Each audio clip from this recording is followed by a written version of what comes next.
Hi, I'm Patrick Adams. Welcome to Market in a Minute. So, the stock market really needs bond yields to come down, and the CPI report comes out on Tuesday. So, that could be a catalyst. Either yields are going to go higher or maybe it'll start trending lower. We think inflation is starting to peak out. So, Governor Waller from the Fed came out on Monday and said we need to start seeing inflation come down, otherwise, they're going to be forced to raise rates. So that's kind of chilling. The market cannot handle a rate increase, in my opinion. And I'll go through that as the earnings yield and the bond yields are basically equal.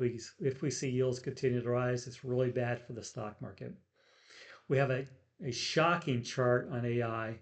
It's so shocking. I don't know if I believe it or not, but I'll let you decide. But you know our stance on technology that it is in a bubble, and that bubble at some point is going to slowly start to dissipate. And we have a really detailed update on ANAVX, AVXL. I think you'll find it interesting. It could be a really compelling value here, but there's a lot going on there. We want to cover it with you and explain what's happening. So disclosures, please read those at your convenience.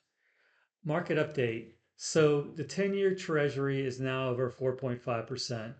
That kind of checks the box of okay, it's an issue, right? So the earnings yield, why? Because the earnings yield of the market, of the stock market, is now also at 4.5%. So when the yield on treasuries goes above the yield earnings yield on stocks, that's a problem.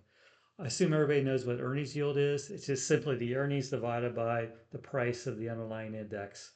So the underlying index has roughly $340 in earnings for this year, and the price of the index is around 7,500 and change. So on Tuesday morning, we get CPI. So CPI should be down on a month over month basis. So have a negative print. That's good, right? And then the year over year could be something at least on a core basis around 2.8%. So this is a really good chart here. This shows the CPI report last month at 4.2%, a Fed funds rate at 3.6%, and then the core at 2.9% year over year. So you can see what's bothering the Fed. So you can see the rise in the overall inflation, and then the where the federal funds rate is, and then also the upward trend in the core rate of inflation. They don't want this to get out of hand. So we think it's going to come back down as the rise in inflation is largely around the the spike in oil prices. So that was a spike in oil prices basically, and oil prices are on their way back down. Now they could still hover around $80 a barrel, but over time they'll come back down. So just keep that in mind. Watch that CPI report on Tuesday morning.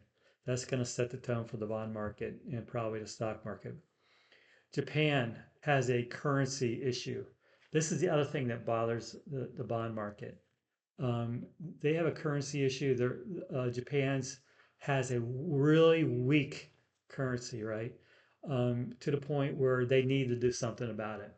So the institutions of Japan have roughly $1.2 trillion in U.S. Treasuries. So what they're talking about doing is repatriating all those treasuries back into their own system to strengthen the yen and to um, basically weaken the dollar, but to strengthen the yen. And so 1.2 repatriated, it's going to have a big impact on our bonds. So you can see the yield on the 10-year treasury maybe going higher if that actually would occur. We wonder if Japan really has the tools and the power to mandate all their institutions to repatriate that money back into their own system. So if it happens, it's going to be a problem for the bond market, our stock market, along with their stock market as well. Earnings. So earnings come out again more this week. We on Tuesday we have Bank of America, Citigroup, Goldman Sachs, JP Morgan, and Wells Fargo reporting.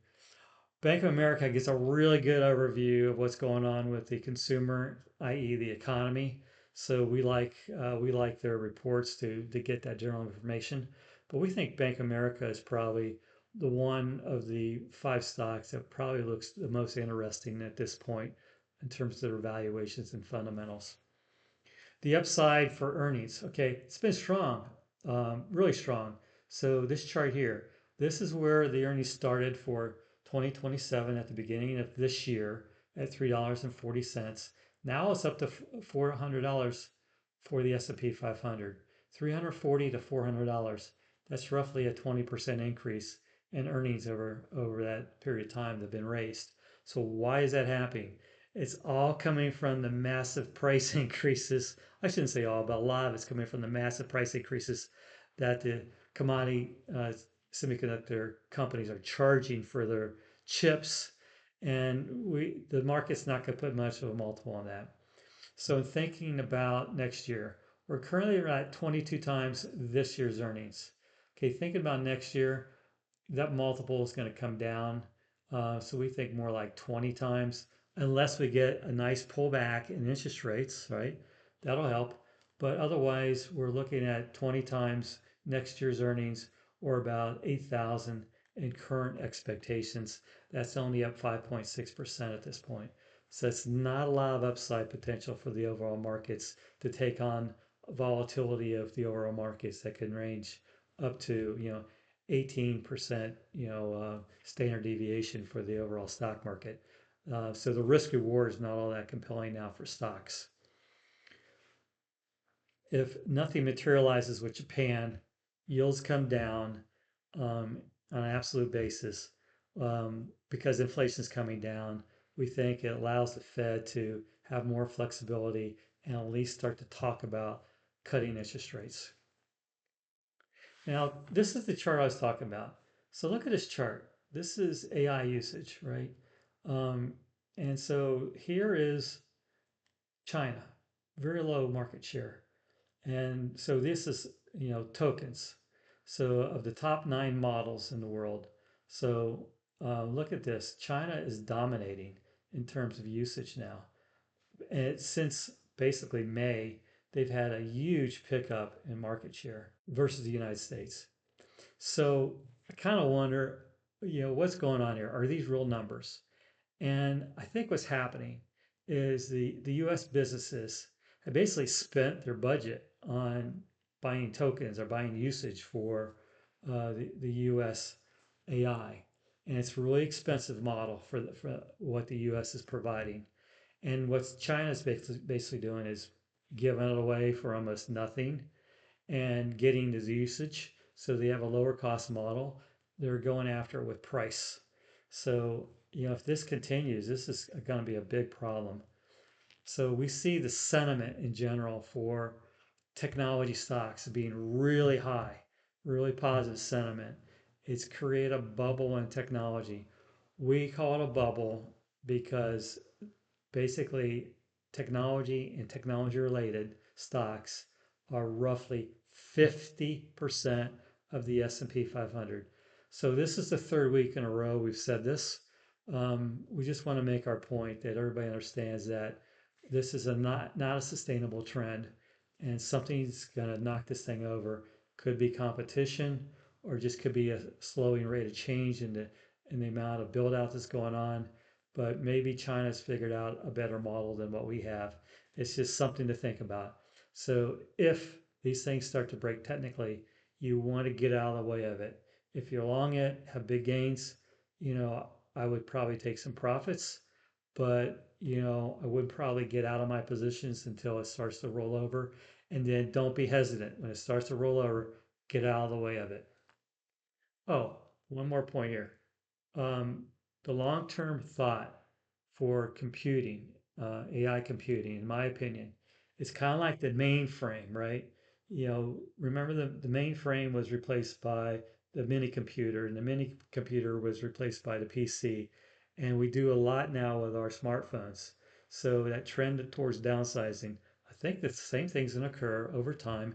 Maybe it takes a long time to do this, but that usage, so the computing could move down to the PC over time and take away some of that market share that's being put onto the data centers. Okay, Anavex. Um, so Anavex AVXL is a company we've liked for a while, and it's performed horribly. So there's a lot going on here. I want to unpack it for you. I think you'll find this really interesting. So Anavex has a once daily drug for Alzheimer's. Um, it's different, works different than the amyloid beta drugs from Lilly and Biogen that removes the plaques and causes brain swelling and hemorrhage in about 25% of the patients. So 25% of the patients are at risk of this, and people die from taking their drugs. So what we think that Anavex has a much more elegant model, and Anavex did a 48-week trial versus 76 weeks for their competitors, but 48-week trial, phase 2B/3, so it wasn't as large. And actually, the results for cognitive issues were much better. So the everyday living, or I should say, the activities of daily living didn't show up as well for Anavex as it did for the other two drugs. And so there's an issue with early Alzheimer's that it's hard to see a big improvement in that daily activity, because what first goes is your cognition, your memory, and then it becomes moves over to your daily activity. So they also did a Anavex did a roughly 4 years extended study to show, yeah, there is real efficacy here on the ADL. So let me walk you through that data a little bit so you understand the how well this drug works. So this is Anavex versus Lilly. You could take Biogen as well. They look very similar. So Anavex, this is the trend line over 48 weeks of their oral drug. So not a lot of decline in terms of cognition over that 48-week period. On the placebo, had a big decline. So, the efficacy here was good, very statistically significant. Lilly's drug, it took see, this is at 48 weeks. Lilly's drug over a longer period of time wasn't even nearly as good. Okay, so it's the comparison for Anavex versus Lilly on cognition, much better for Anavex, much better. So what it didn't score well on is the ADL, so activities of daily living, right? So you can see here, this is at 48 weeks. Not a lot of separation between the drug and the placebo. So this is, again, Lilly over here at 48 weeks was much better. However, what they did was allow the people that were on placebo over that period of time to then come on to the drug. I think this is brilliant. And so this is the people that came on late. You could see that it had some improvement, but not a lot. So you have to hit it early.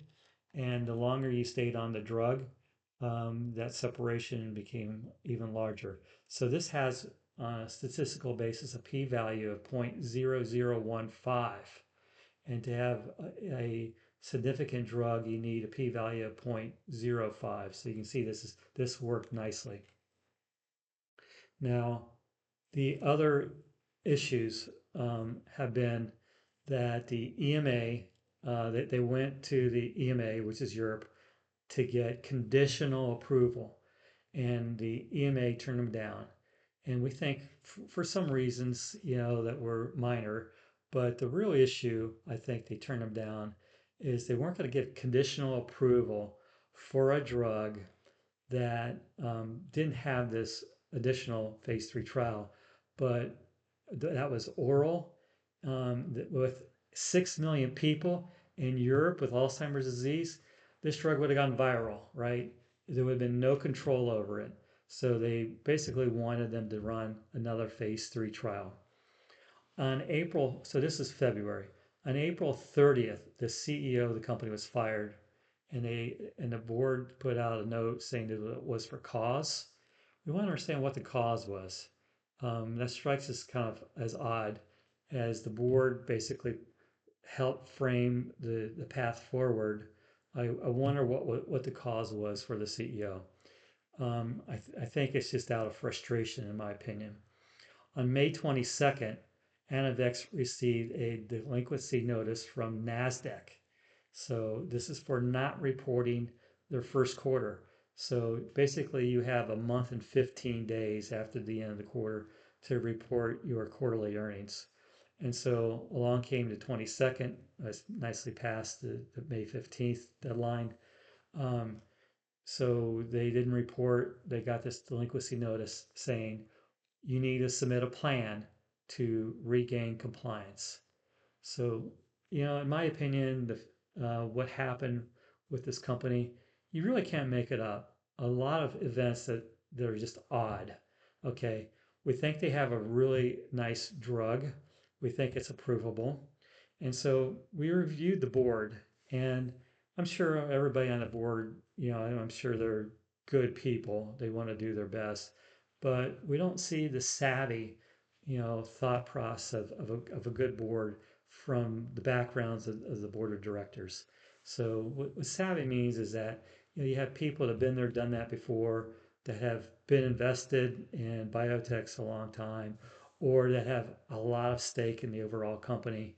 So we're not seeing that out on the board. Some of the backgrounds are in telecommunications, which I wonder what does that have to do with developing a biotechnology drug.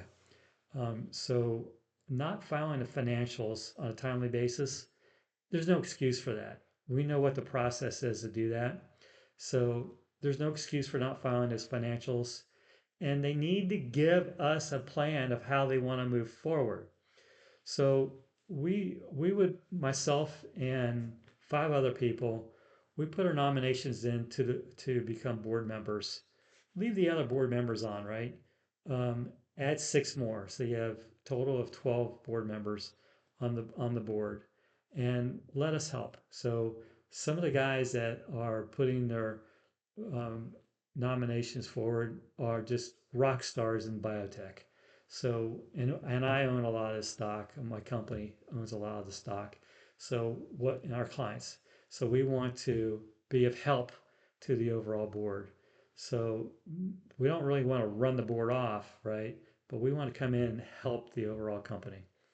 So at the end of the year, last year, the company had 130 million in cash. The current market cap is around 230 million. So it's not far off the cash. They've got a nice pipeline. So somebody could take this Alzheimer's drug and run a trial and get it approved. Um, I think there's tremendous upside potential from it. But they also have the same drug for Rett and Parkinson's disease. It's a very elegant drug that basically um, allows the brain to cleanse itself. And so we think if it gets approved for Alzheimer's disease, there's 100x upside in this company. Granted, before any new shares are issued, but it has tremendous amount of upside potential. So what we want to happen is that there would be an independent review of the trial, the results, what the probability of success would be if they conducted a phase three, and understanding of the risk to the trial, and give the company a clear path forward to either run another phase three and do it, in the most riskless way as possible, or not. So, and then have the staff to needed to be successful.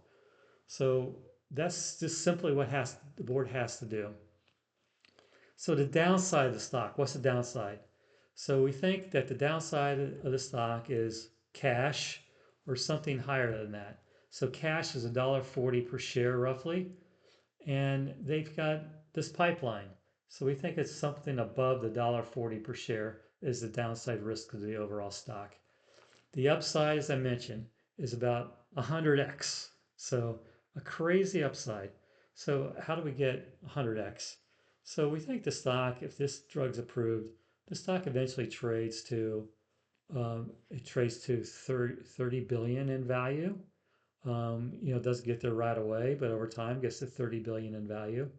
And you can see a real easy 10x if there's any sort of positive news about getting this drug approved. So if you have 1% in your portfolio and it goes up 100x, that's a big return. Okay, that's worth the potential of losing that 1% in your portfolio, or maybe losing 0.5% in your portfolio from this investment. So so just keep in mind that the cognition for Anavex is better than Lilly's and Biogen, and this stock trades at such a big discount. Early Alzheimer's disease is tricky, so that daily activity is hard to detect initially, but over time it clearly does it. We think this drug has a spot in the overall Alzheimer's disease market, could be a very big drug. It's been, in my opinion, not managed correctly. I'm not saying the CEO or the board did anything that they really shouldn't have done, but it didn't work out well, right? So it needs fixed. So bring in another group, let them help fix the problem. Let's realize the value of this company. So, as you know, we've been cautious on the overall markets the last several weeks. We think that tech's in a bubble. We think there's a number of stocks in the stock market that look attractive. We think that income looks particularly good. And if we get a lower CPI report and a trend of lower CPI going forward, we can see that interest rates will come down and really give the income oriented stocks a nice boost. In the meantime, you can get some really attractive yields in the income stocks. We've got some great strategies for that. Hopefully, this is well understood. So, if you have any questions, just reach out and let me know. Take care.